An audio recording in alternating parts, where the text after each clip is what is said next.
سچی محبت کی داستان۔ باجی کام ہو گیا، اب میں جاؤں؟ سلمیٰ میری خادمہ نے پوچھا۔ ہاں ٹھیک ہے، کل وقت پر آ جانا، میں نے جواب دیا۔ باجی جی، میں نے آپ سے کبھی چند شدہ روپوں کے علاوہ کبھی کچھ نہیں مانگا، آج مانگوں؟ اس نے ڈرتے ہوئے پوچھا۔ ہاں سلمیٰ، کہو کیا چاہیے؟ باجی بڑے صاحب کے اگر کوئی پرانے کپڑے ہوں تو دے دیجیے۔ بڑے صاحب کے کپڑے؟ تم ان کا کیا کرو گی؟ میں نے حیرت سے پوچھا۔ باجی کل نہ میرے مرد کی سالگرہ ہے، اس کو تحفہ دوں گی۔ پر سلمیٰ وہ تو پرانے ہیں۔ باجی پتہ تو اس کو بھی ہے کہ میری اتنی اوقات نہیں کہ اس کے لیے نئے کپڑے خریدوں، وہ مجھ سے بہت پیار کرتا ہے، انہی سے خوش ہو جائے گا۔ کہہ دوں گی لنڈے سے لیے ہیں۔ میں ان کی محبت اور تعلق دیکھ کر حیران تھی۔ میں نے پوچھا، اچھا وہ بھی تمہیں کچھ دیتا ہے؟ دیتا ہے نا، اس نے بہت خوشی اور جذباتی انداز میں کہا۔ یہ جو آپ کے گھر میں بلی ہے، یہ مجھے بہت پیاری لگتی ہے۔ ایک رات ہم لیٹے ہوئے تھے تو نہ جانے کیوں میں نے اس سے آپ کی بلی کا ذکر کیا کہ باجی کے گھر میں بلی ہے، مجھے بہت پسند ہے۔ اگلے روز جب میں گھر گئی تو وہ جھولے میں میرے لیے بلی لایا ہوا تھا۔ وہ آپ کی والی جتنی پیاری تو نہیں تھی، پر باجی وہ مجھے میری جان سے زیادہ عزیز ہے۔ پتہ ہے کیوں؟ کیونکہ میں جانتی ہوں کہ اسے بلیوں سے بہت ڈر لگتا ہے۔ پتہ نہیں کیسے اس نے گلی سے پکڑی ہوگی، کیسے اسے گھر لایا ہوگا، اور جب میں گھر پہنچی تو وہ اسے دودھ پلا رہا تھا۔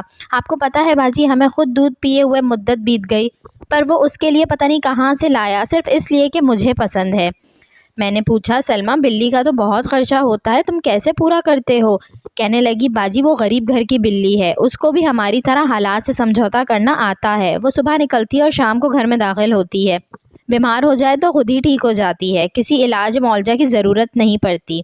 گھر میں کھانا نہ ملے تو باہر سے ہی جیسے تیسے پورا کر کے آتی ہے۔ آپ کو پتہ ہے جب سے وہ ہمارے گھر آئی ہے، میاں بیوی کے پیار میں مزید اضافہ ہو گیا ہے۔ ایک تو ہم دو بھوکے مل کر کبھی کبھی اس ایک بھوکی کی بھوک مٹا دیتے ہیں، اس لیے اللہ ہم پر زیادہ مہربان ہے۔ دوسرا یہ کہ اس بلی نے ہمیں وفاداری سکھائی ہے کہ آسائشات ہوں یا نہ ہوں، جس سے ایک بار نباہ کر لیا جائے اس سے منہ نہیں موڑتے۔ ایک بار ہم اس کو کسائی کی دکان کے باہر چھوڑ کے آئے کہ یہاں اس کا پیٹ بھی بھر جائے گا اور وہ خوش بھی رہے گی، پر ہمارے گھر پہنچنے سے پہلے ہی وہ ہمارے گھر کے باہر بیٹھی ہوئی تھی۔ اس نے ہمیں سکھایا کہ محبوب چاہے چھوڑ دے، دھتکار دے، مار دے، توڑ دے، اس کو چھوڑا نہیں کرتے۔ مجھے سلمیٰ کی باتیں سن کر خوشی بھی ہو رہی تھی اور دکھ بھی۔ خوشی اس بات کی کہ سچے لوگ اور سچی محبت آج بھی دنیا میں موجود ہے، اور دکھ اس بات کا کہ عموماً محبت جتنی غریب ہو اتنی ہی سچی ہوتی ہے۔ مگر میں تو امیر ہوں۔ آج یہ امیر ایک غریب پر رش کر رہی تھی۔ یہ عالی شان صوفہ مجھے اپنی قبر محسوس ہو رہا تھا۔ میرا دل چاہ رہا تھا کہ یہ قبر کھلے اور میں اس میں دفن ہو جاؤں۔ میں نے بات آگے بڑھانے اور اپنے دل کی تشفی کے لیے اس سے پوچھا کہ تمہاری سب باتیں بجا ہیں، لیکن کیا تمہیں نہیں لگتا کہ اگر دولت ہو تو محبت کرنے کا لطف دوبالا ہو جاتا ہے؟ اس نے حیرت سے میری جانب دیکھا۔ میں نہیں چاہتی تھی کہ وہ کچھ بھی بول کر ایک بار پھر مجھے لاجواب کر دے اور میری انا کی پھر سے دھجیاں اڑ جائیں، اس لیے میں نے اس کے کچھ کہنے سے پہلے ہی کہا کہ دیکھو نا، ایک رئیس زادہ جس کے پاس گاڑی یا چلو موٹر سائیکل ہی ہو، وہ اپنی بیوی کو کہیں بھی کبھی بھی لے کے جا سکتا ہے۔ وہ مسکرائی اور بڑے تحمل سے کہنے لگی، جب آپ بڑے صاحب کے ساتھ موٹر سائیکل پر بیٹھتی ہوں گی تو صرف آپ انہیں کمر سے پکڑتی ہوں گی، اور گاڑی میں تو یہ بھی نہیں، پر جب میں اپنے خاوند کے ساتھ سڑک پر پیدل چلتی ہوں تو ہم نے بہت فخر سے ایک دوسرے کا ہاتھ تھاما ہوتا ہے۔ میں سٹپٹا سی گئی اور اپنی شرم کو چھپانے کے لیے اتراتے ہوئے کہا کہ آج ہم KFC جائیں گے۔ وہ کہنے لگی، سنا ہے وہاں کا تو کھانا اور ماحول بہت اچھا ہوتا ہے، باجی آپ خوب مزہ کیجیے گا۔ میری باتوں کا اس پر کوئی اثر نہیں ہو رہا تھا۔ میں نے اس کو تیش دلانے کے لیے کہا کہ تم کیا کرتی ہو جب تمہارا اچھا کھانے کا دل کرتا ہے؟ باجی میرا ہر کھانا ہی اچھا ہوتا ہے۔ تیمور کے ہاتھ سے کھائے ہوئے لقمے کی لذت کے بعد مجھے کسی کے KFC کی طلب نہیں رہتی۔ سنا ہے زندگیوں میں سکون نہ ہو تو لوگ KFC جا کر بھی صرف لڑتے ہی ہیں۔ اس نے مجھے ہمیشہ کی طرح لاجواب کر دیا تھا۔ اب میرے پاس نہ کہنے کو کچھ تھا نہ پوچھنے کو۔ ڈرتے ڈرتے میں نے اس سے آخری سوال پوچھا کہ سلمیٰ یہ سب کیوں، کیسے اور کس کو ملتا ہے؟ باجی یہ سب رب کریم کی تو دین ہے، لیکن کسی بھی چیز کے حصول کے لیے توکل بہت ضروری ہے۔ توکل سے احساس ہوتا ہے کہ آپ کو اپنے اللہ پر کتنا بھروسہ ہے۔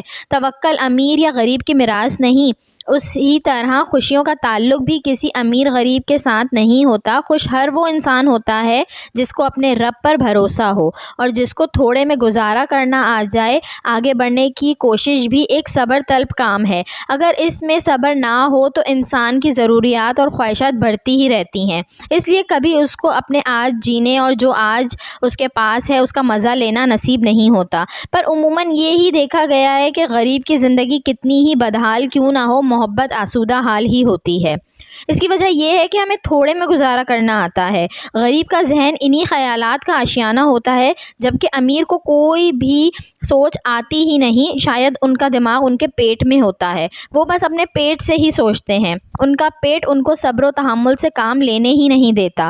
اور ہماری تو شادی ہو میت ہو ہم سمجھوتا ہی کرتے ہیں، ہماری پیدائش سمجھوتا، ہماری موت سمجھوتا، اور ان کے بیچ بھی بس سمجھوتا۔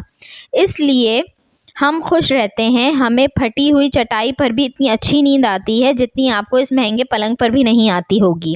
میں نے سوال کیا کہ سلمیٰ ان سب باتوں کا ادراک کب ہوا؟ تو باجی جب میری شادی ہوئی، میں دلہن بنی کمرے میں بیٹھی تھی، تیمور آئے میرے پاس بیٹھ گئے۔ ہماری پسند کی شادی تھی، تو میں نے بھی بڑی بے باکی سے کہا کہ جب تک محبوبہ تھی کہتا تھا شادی کر لے، آج تیری دلہن بنی تیرے سامنے بیٹھی ہوں تو گھونگھٹ بھی نہیں اٹھا رہا۔ وہ چپ تھا، اس کی خاموشی پر مجھے بہت ہنسی آ رہی تھی۔ میری ہنسی میرے رونے میں تب تبدیل ہوئی جب اس نے کانپتی ہوئی آواز میں کہا کہ منہ دکھائی۔ میں سمجھ گئی تھی وہ شخص جو اپنی شادی کے دن بھی مزدوری پر گیا ہو، وہ کیا منہ دکھائی دے سکتا ہے۔ میرے آنسو یہ سوچ کر تھم ہی نہیں رہے تھے کہ انسان کس قدر مجبور ہو جاتا ہے۔ خدا کا بے شمار شکر ہے کہ میرے چہرے پہ گھونگھٹ تھا، اگر آج وہ میرے آنسو دیکھ لیتا تو ساری زندگی خود سے نفرت کرتا۔ امیر آدمی کے لیے اپنی محبت ثابت کرنا اتنا آسان ہے نا باجی، ایک گاڑی، ایک انگوٹھی، ایک موبائل اور بس محبت ثابت۔